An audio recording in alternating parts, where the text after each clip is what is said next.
4,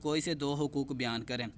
تو پہلا حقوق دیکھیں، اللہ تعالیٰ نے فرمایا کہ فَإِن طِبْنَ لَكُمْ عَنْ شَيْءٍ مِّنْهُ نَفْسًا فَكُلُوهُ هَنِيئًا مَرِيئًا، کہ اگر تمہیں کوئی عورت اچھی لگتی ہے، بلی لگتی ہے، تم چاہتے ہو کہ اس سے نکاح کریں، شادی کریں، تو پھر تم سب سے پہلے اس کا حق ادا کرو، یعنی اس کا حق مہر جو ہے وہ اس کو اس کے سپرد اس کے حوالے کر دو۔ تو یہ ان کا ایک حق بیان کر دیں۔ اور دوسرا دیکھیں، جب اللہ تعالیٰ نے وراثت کا یعنی نصاب بیان کیا، وراثت کے جب اللہ تعالیٰ نے وراثت کی ساری وہ چیزیں ذکر کی، تو ان میں سب سے پہلے جو جس کا حق بیان کیا گیا ہے وہ عورت کا بیان فرمایا کہ اگر فرمایا کہ عورت کا نصف حق ہوگا اور مرد کے 2 حق ہوں گے، تو سب سے پہلے وہاں پر بھی اللہ تعالیٰ نے عورت کے حقوق کو بیان فرمایا ہے۔ تو یہ عورت کے 2 حقوق ہو گئے۔ آگے دیکھیں سوال نمبر 5، سورۃ النساء کا مرکزی موضوع بیان کریں۔ مرکزی موضوع یہ ہے کہ سورۃ النساء کے اندر اللہ تعالیٰ نے حقوق اللہ، حقوق العباد، تقوی کی اہمیت، اور اسی طرح عورتوں کے حقوق اور اسی طرح منافقین کے رویے اور ان کی مذمت وغیرہ بیان کی ہے۔ پھر اس کے بعد سماجی معاشرے کے اندر کس طرح لوگوں کے ساتھ رہن سہن، وہ تمام اس کے اندر ذکر کیے ہیں۔ یہ سورۃ النساء کا مرکزی موضوع ہے۔ آگے دیکھیں، درج ذیل قرآنی الفاظ کے معنی لکھیں۔ حوبن کا مطلب ہے گناہ، لا تاکلوا تم مت کھاؤ، ٹھیک ہے، تم نہ کھاؤ جو بھی، ذریتاً اولاد، ٹھیک ہے، بینکم آپس میں، سعیراً بھڑکتی ہوئی شعلے والی آگ۔ یہ ان کا الفاظ کے میننگ ہو گئے۔ آگے دیکھیں، یہ درج ذیل قرآنی آیات کا بامحاورہ ترجمہ کریں۔ اور جو سورۃ النساء کے اندر جو یہ پہلی جو آیت ہے، یہ جو پہلی ذکر کی ہے، یہ سب سے امپورٹنٹ آیت ہے۔ اس کا ترجمہ آپ نے اچھی طرح ذہن میں رکھنا ہے، اور یہ اکثر بورڈ میں پوچھی جاتی ہے۔ یا ایھا الناس اتقوا ربکم الذی خلقکم من نفس واحدۃ وخلق منها زوجها وبث منہما رجالا کثیرا ونساء۔ یہاں تک کا بامحاورہ ترجمہ دیکھیں۔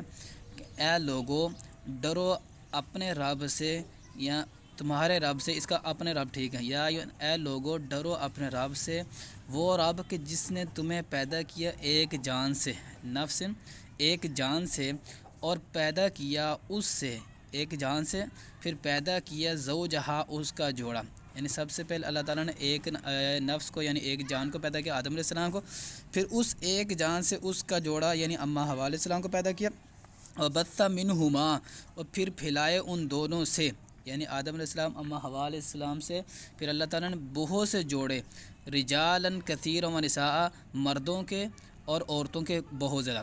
اللہ تعالیٰ نے پھر اس ایک نفس سے اس کا جوڑا پیدا کیا، پھر اس کے بعد بہت سے مرد اور عورت کے اللہ تعالیٰ نے جوڑے پھیلا دیے۔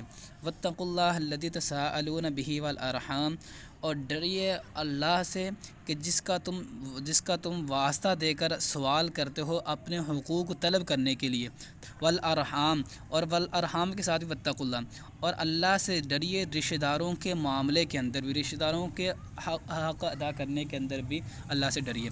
ان اللہ کان علیکم رقیبا، کہ بے شک اللہ تمہارے اوپر نگہبان ہے، ٹھیک ہے، تمہارے اوپر محافظ ہے۔ اس آیت کا ترجمہ ہو گیا۔ اگلی دیکھیں، ان الذین یأکلون اموال الیتامی ظلما انما یأکلون فی بطونہم نارا وسیصلون سعیرا۔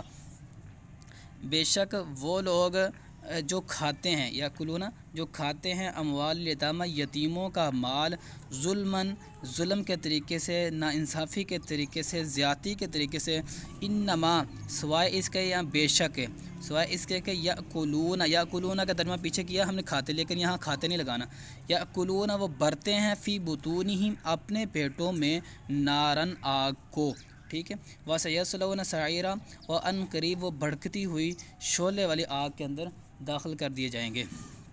اگلی آیت کا ترجمہ دیکھیں، یا ایھا الذین آمنوا لا تأکلوا اموالکم بینکم بالباطل الا ان تکون تجارۃ عن تراض منکم ولا تقتلوا انفسکم ان اللہ کان بکم رحیما۔ یا ایھا الذین آمنوا، اے ایمان والو، لا تأکلوا تم مت کھاؤ، اموالکم اپنے مال، بینکم بالباطل باطل طریقے سے۔ تو اس کا اے ایمان والو، تم آپس کے مال، ایک دوسرے کے مال باطل کے طریقے سے نہ کھاؤ، مگر اس کا کھانے کا طریقہ دوسرا بتا دیا کہ کس طرح کھانے ہیں، مگر یہ کہ تجارت ہو ان تراض منکم، تمہاری آپس میں رضامندی سے، خوشنودی سے کوئی تجارت ہو تو اس کا مال تم آپس میں کھا سکتے ہو۔